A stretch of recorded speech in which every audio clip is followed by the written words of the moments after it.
সাম্প্রতিক সময়ে Russell's viper এক আতঙ্কের নাম, কেননা ফসলের ক্ষেত থেকে শুরু করে বাসাবাড়ির সব জায়গাতে এই সাপের দেখা মিলছে। এ যেন এক সাক্ষাৎ মৃত্যুদূত, যার এক ছবিরই যথেষ্ট একটি জীবন নাশের জন্য। সাপটি এখন বাংলাদেশের প্রায় সব জায়গাতেই দেখা গেলেও বিগত বছরগুলোতে এতটা দেখা যায়নি। দেশের প্রায় ১০৪ প্রজাতি সাপের মধ্যে ৩০ প্রজাতি বিষধর, আর এর মধ্যে রাসেলস ভাইপার একটি।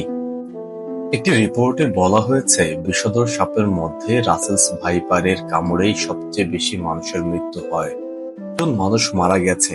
তার একটি সমীক্ষা করতে গিয়ে দেখা গেছে, চলতি বছরেই ১৫ জনের অধিক মানুষের মৃত্যু হয় এই সাপের কামড়ে, আর এদের বেশিরভাগই জেলে ও কৃষক।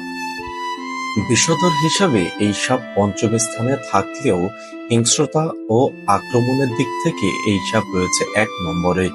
এই সাপটি এখন ছড়িয়ে পড়েছে প্রায় ২৮টি জেলাতে, কিন্তু সবচেয়ে বেশি আনাগোনা দেখা যায় মানিকগঞ্জ, শরীয়তপুর, ফরিদপুর সহ পদ্মা, মেঘনা ও যমুনা নদীর অববাহিকায়। এখন প্রশ্ন হচ্ছে, কেনই বা এত ভয়ঙ্কর এই সাপটি? তার প্রশ্নের উত্তর হচ্ছে, ১. ১ সেকেন্ডের ১৬ ভাগের ১ ভাগ সময় লাগে এর ছবল দিতে। ২. খুব দ্রুত সময়ে কামড় ও বিষ ঢালতে পারে, যা মানুষের মৃত্যুর জন্য যথেষ্ট। ৩. কামড় দেবার পরও এই সাপটি পালিয়ে যায় না, যা দেখে মানুষের আরো ভয় পায়। ৪.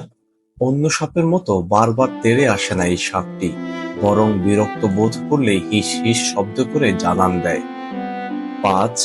যেহেতু এই সাপটি শুকনো খড়কুটোর মতো দেখতে, তাই কৃষকের চোখ এড়িয়ে যায় খুব সহজেই, আর তাতেই ঘটে বিপত্তি। সাপটি ভয় পেয়ে হঠাৎ কামড়ে দেয় কৃষকের হাতে বা পায়ে। ৬. ছোট পোকামাকড় আর প্রাণী যেমন টিকটিকি, ইঁদুর, ব্যাঙ, পাখি ইত্যাদি ফসল খেয়ে জীবন ধারণ করে, আর তাদেরই খাবার জন্য রাসেলস ভাইপার ফসলের ক্ষেতে হানা দেয়। ফলে দরিদ্র কৃষকেরা মৃত্যু ঝুঁকিতে বেশি পতিত হয়। ৭. আর ইঁদুরের পিছু নিয়েই সে হানা দেয় বিভিন্ন বাসা বাড়িতে, যার ফলে বাড়িতে থাকা মানুষেরাও এখন ঠিকমতো ঘুমাতে পারছে না। ৮. অন্যান্য সাপ মানুষকে এড়িয়ে চললেও এই সাপের বৈশিষ্ট্য ঠিক তার উল্টো, দেরি না করে সে কামড়ে দেয় মানুষদের। ৯. বেশিরভাগ ক্ষেত্রেই খোলা আকাশ, ঝোপঝাড়ে থাকতে পছন্দ করে, আর তাই শুকনো ঘাস, লতাপাতা, খের বা শন এর মধ্যেই নিজেকে আড়াল করে রাখতে পারে এই সাপটি। আর যখনই মানুষ তার পাশ দিয়ে যায়, সেগুলো কুড়াতে যায়, সাথে সাথে তাকে কামড়ে দেয়। কামড়ে দিয়ে সে অন্য সাপের মতো পালিয়ে যায় না, বরং কুণ্ডুলি পাকিয়ে সেখানে হিস হিস শব্দ করে তাকে জানান দিতে থাকে। ১০. এই সাপটি কোনো ডিম দেয় না, বরং সরাসরি প্রায় ৫০টির অধিক বাচ্চা দেয় বলে এরা আরো বেশি ভয়ঙ্কর, কেননা খুব দ্রুতই এদের বংশবিস্তার করা সম্ভব। ১১. সামান্য তাপমাত্রা বাড়লেই অনুকূল পরিবেশ পেতে এই সাপ শীতল বা ঠান্ডা পরিবেশের খোঁজে ঝোপঝাড় বা বাসা বাড়িতে চলে আসে, আর সেটাই এখন চিন্তার ও ভয়ের বিষয়। এখন কথা হচ্ছে, কোথা থেকে এলো এই রাসেল ভাইপার?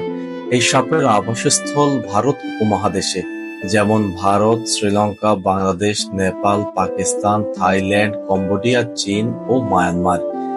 স্বাধীন বাংলাদেশে সর্বপ্রথম ১৯৮২ সালে প্রাণীবিদ আলী রেজা খান এই সাপের বিষয়ে তথ্য দেন ও শনাক্ত করেন। সেই সময়ে খুলনা, চট্টগ্রাম, বরেন্দ্রভূমি, পটুয়াখালীতে এই সাপের দেখা মিলে।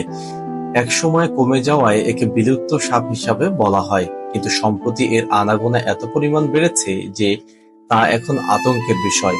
বরেন্দ্রভূমি, নাটোর, নওগাঁ, রাজশাহী, পাবনা, চাঁপাইনবাবগঞ্জ, দিনাজপুর, শেরপুর, চুয়াডাঙ্গা, কুষ্টিয়া, ঝিনাইদহ, যশোর, চাঁদপুর, লক্ষ্মীপুর, নোয়াখালী সহ অন্যান্য জেলাতেও ছড়িয়ে পড়েছে এই সাপ। সম্প্রতি বেশ কয়েকটি বন্যায় ভারত থেকে আসা পানির স্রোতের সাথেই এই সাপ এসেছে বলে মনে করা হচ্ছে। তাহলে এই সাপ কামড়ালে কি করণীয়? বিশেষজ্ঞরা বলেন, ১. সাপ কামড়ালে দ্রুত হাসপাতালে যেতে হবে। ২. কোনো ওঝা দিয়ে ঝাড়ফুঁক করানো থেকে বিরত থাকতে হবে। ৩. কোনো সাপের বিষ আছে, কোনো সাপের বিষ নেই, সেটা ভেবে বসে থাকলে চলবে না, বরং আগে হাসপাতালে যেয়ে চিকিৎসা নেবার জন্য বিশেষভাবে অনুরোধ করা যাচ্ছে। ৪. দ্রুত প্রতিষেধক নিলে সাপে কাটা রোগী সুস্থ হয়ে উঠবে বলে চিকিৎসকদের বিশ্বাস। ৫. সবাইকে সচেতন থাকার জন্য বলা হচ্ছে, কেননা এই সাপের উপদ্রব এখন সব জায়গাতেই ছড়িয়ে পড়েছে।